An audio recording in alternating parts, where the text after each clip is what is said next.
Superfast mobile broadband is to be launched in the UK later this year. The owner of T-Mobile and Orange has been given the go-ahead to use its existing bandwidth to host the new 4G service.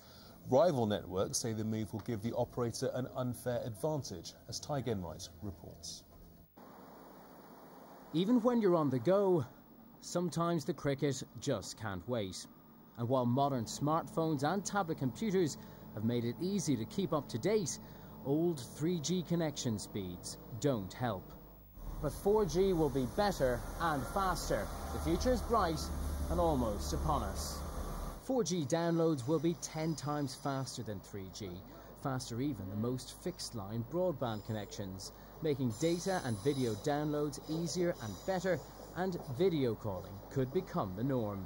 Anytime you need data on your phone, you won't have to worry about waiting for it to answer. However, there are some caveats. You'll need to be in a major metropolitan area to get coverage, most likely to begin with.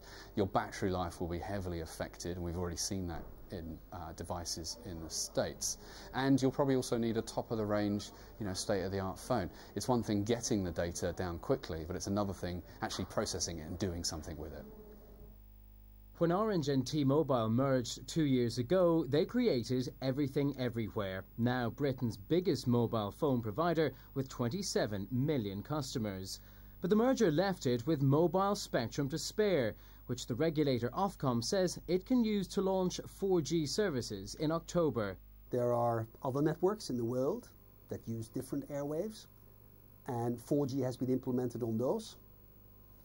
My competitors and all the other operators, they have their own networks. They can decide when and how they introduce 4G.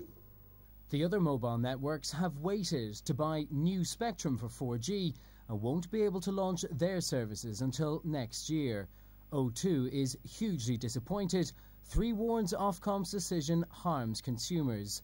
Vodafone says it's a competitive distortion. Worst case scenario, Everything Everywhere could get a 12-month lead on its rivals, and during that time it will amass a lot of customers, but further down the line it will be in a really great position to jack up prices. So when will you be able to get 4G? There are lots of mobile phone providers, but most of them simply buy their spectrum from 4 national networks. If you're on Orange or T-Mobile, you're already with Everything Everywhere. Your network might change name soon. They haven't decided yet. They'll also sell some spectrum to 3, which it can use to launch 4G. Everyone else will have to wait until next year, unless, of course, you switch. It's your call.